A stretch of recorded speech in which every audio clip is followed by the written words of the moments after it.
On reste avec le foot parce qu'il y a un club qui aurait bien aimé célébrer ce soir une qualification pour la finale.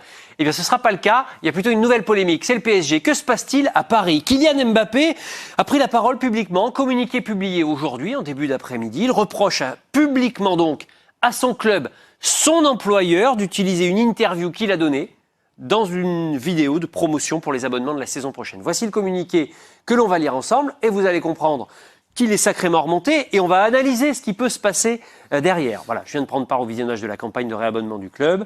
À aucun moment je n'ai été informé de la teneur de l'entretien. Cela ressemblait à une interview basique. Je ne suis pas en accord.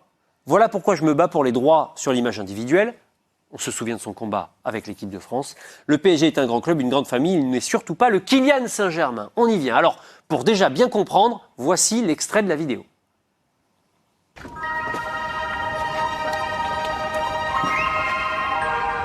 L'ambiance, le terrain, l'atmosphère. Le Parc des Princes, il enveloppe beaucoup de choses. C'est le 12e homme. C'est ce qui nous amène une force supplémentaire pour mener nos batailles.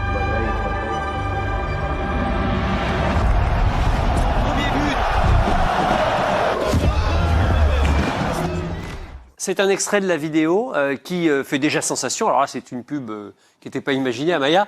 On y est quand même. Qu'est-ce que vous y voyez là-dedans? Que Kylian Mbappé? Non, moi, j'y vois pas que Kylian Mbappé. On voit des supportrices, on voit des jeunes, on voit Nuno Mendes. Enfin, il n'y a pas que Kylian Mbappé. Et moi, je trouve que c'est assez maladroit et assez paradoxal parce que finalement, au lieu de laver le linge sale en famille, en toute discrétion, c'est de nouveau une publication sur les réseaux sociaux. De nouveau, il se met au centre du jeu. Et ça redevient le Kylian Saint-Germain. Donc, il est un peu otage de ce qu'il dénonce. Je trouve que ça manque un peu de logique.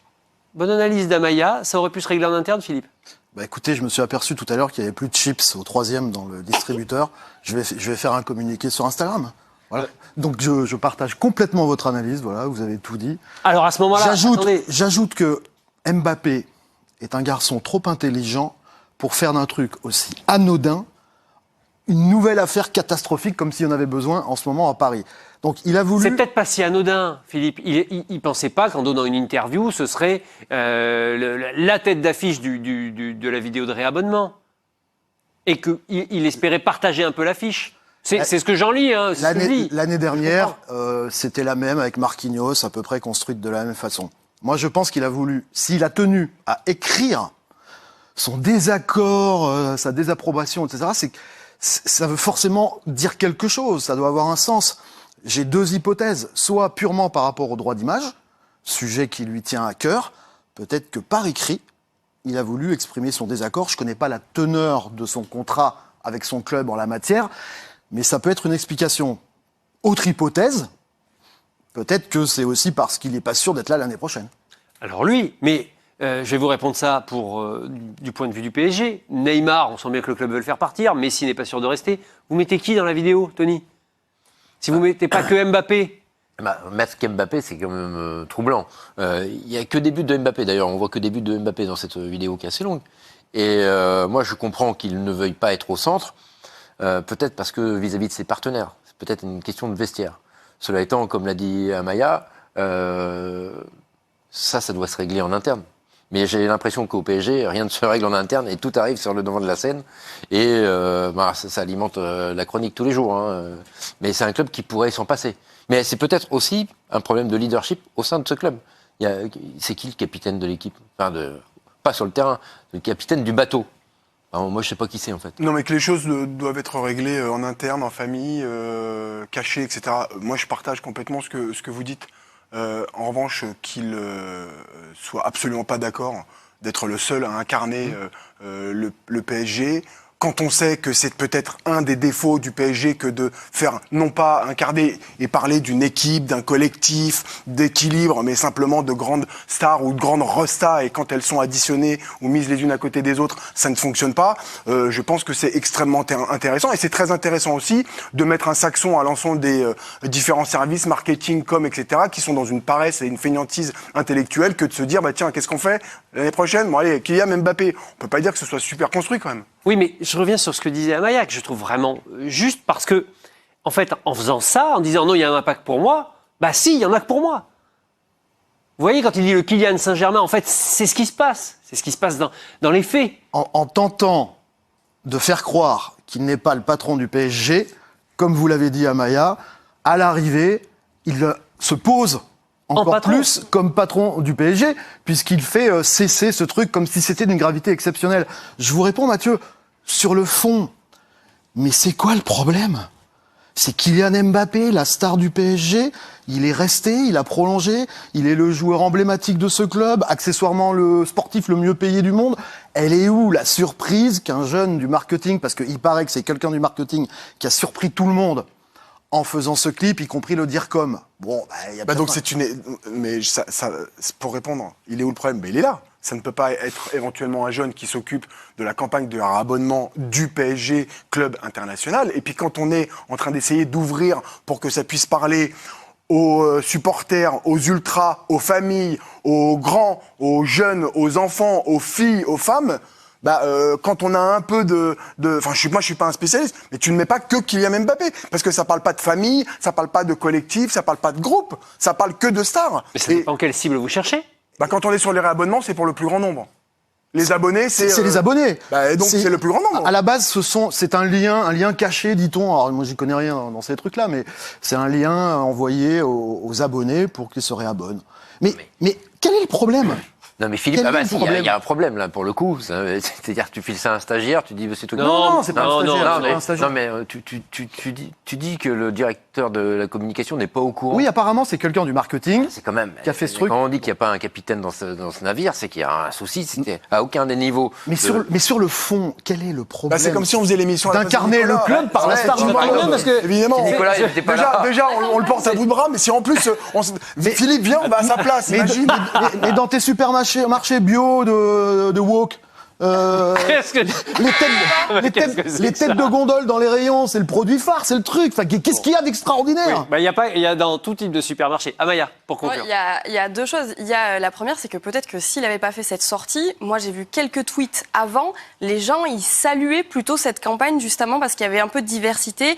Alors Kylian Mbappé, ne serait-ce que par sa resignature et sa prolongation, il s'est mis au centre du jeu. On sait que toute l'équipe, elle devait être bâtie autour de lui. Il s'est fait un patron du PSG. Ensuite, et il n'a de cesse de le dire. Et il n'a de cesse de le dire et de les répéter. Et c'est ce rôle qu'il veut. Donc déjà, peut-être que si ça s'était négocié, mais s'il ressortit une vidéo 24 heures après, l'air de rien, avec d'autres joueurs, ils auraient dit, voilà, ça c'était l'épisode 1, on fait l'épisode 2 24 heures après, où on a mis plus de monde, voilà. Ça serait passé crème. Et deuxième chose, ça pose aussi la question, et je reviens sur les arguments de Mathieu, c'est-à-dire que toute la direction de la communication a changé cet été au PSG.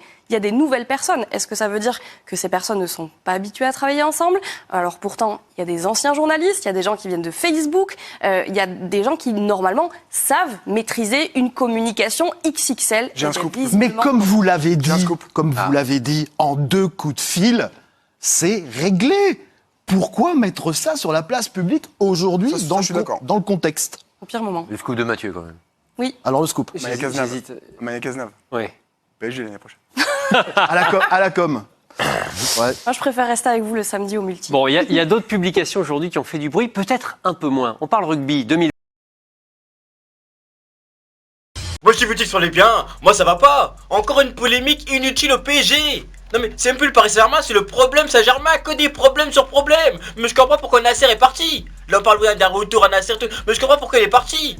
Non parce que toi, souvent les dirigeants ils sont là, ils disent faut savoir gérer la pression. Là t'es au PSG, tu diriges le PSG, faut savoir gérer la dépression carrément. Tout le temps un truc, tout le temps quelque chose. Tu pars, t'es obligé. Tu t'en peux plus. Mbappé, une nouvelle polémique qui sert à rien, je sais pas quoi pour le réabonnement, nanana. Déjà le mec il commence à mettre sur Instagram, pas que ça c'est un problème. Tant que Benzema, le Real faut quelque chose, il met sur Instagram. Même à l'époque, personne n'aurait mis ça sur Instagram. T'as un problème avec le club, tu vas en parler d'homme à homme. Le mec il oui non j'étais pas au courant, je me bats pour les droits, tu te bats pour les droits. Le mec tu lis, t'as l'impression c'est Martin Luther King. Là, il se bat pour tout le monde. T'as l'impression le mec c'est Malcolm X. Non mais je te jure, je me bats pour les droits je me bats pour les droits d'image, on s'en fout. Le PSG te paye 6 millions par mois. Faut bien un retour sur investissement. Quand même. Tu te rends compte que t'es surpayé. Tu ramènes même pas de Ligue des Champions. Mais je vous dis dans 2-3 jours, il va faire une vidéo I have a dream, tous les joueurs aient leurs droits, comme ça on se fait plus d'argent. Non mais c'est incroyable. Le mec t'as l'impression qu'il se bat pour les droits de l'homme. Il parle ouais non il faut se battre et tout. Oh.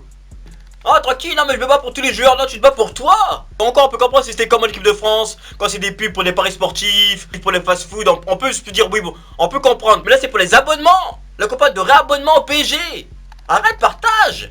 Partage ton image avec le PSG, 6 millions par mois. Partage ton image avec le PSG, mais le mec il veut rien partager, c'est un égoïste. Sur le terrain, il veut pas partager le ballon, il veut pas partager la gloire, il veut être le capitaine, il veut tout contrôler, celui qui m'est payé. T'as plus un égo là. Même Ronaldo n'aurait pas fait ça alors qu'il a un gros ego, c'est plus un ego. T'es à un autre niveau. Là, c'est du narcissisme, carrément. Ah oui, non. Après, et en plus, tu nous mens. Non, mais c'est pas le Kylian Saint-Germain. Arrête de nous mentir. Pas à nous. Pas pendant ce mois. Pas à nous. Et depuis que t'as prolongé au mois dernier que c'est le Kylian Saint-Germain. Arrête. T'as imposé Campos. T'as imposé Galtier. Arrête. Tu contrôles tout au PSG. C'est ton club. Rien que ce poste-là montre que c'est le Kylian Saint-Germain. Tu mets un post et tout, t'es pas content. Sur Instagram, boum, il retire la vidéo. Mais ils ont peur de toi. T'es pas le chef, t'es pas le boss. T'es un dictateur là-bas, c'est la dictature. T'en as qui disent oui, faut arrêter que le PSG mette visite Rwanda. C'est de la pub pour une dictature. Mais il y a un dictateur dans le club. Ils peuvent mettre visite PSG s'ils le veulent. Tu rentres, tu vois la dictature d'Mbappé. Il contrôle tout, il gère tout. On dit Neymar il est là-bas, il est au Brésil, il est en vacances. Non. C'est un prisonnier politique, il est en exil, c'est tout, il est en exil, c'est un réfugié politique, c'est tout, je vous le dis la vérité. Donc une polémique qui sert à rien, très bien que tu fasses ça qu'au PSG parce que Real Madrid jamais tu aurais pu faire ça, Pérez il t'aurait recadré, mais c'est vrai qu'au PSG tu peux tout te permettre, t'es une sorte d'enfant gâté qui veut que tout tourne autour de lui et qui connaît pas de limite, parce que ses parents n'ont pas mis de limite, le PSG te met pas de limite, donc tu te permets tout. Jamais au Real Madrid ce serait passé, jamais au Real, jamais. Non, même Ronaldo n'aurait jamais fait ça. Alors dites-moi ce que vous en pensez dans les commentaires. Est-ce que Mbappé a raison? Est-ce qu'il a tort? Dites-moi dans les commentaires et on se capte plus tard.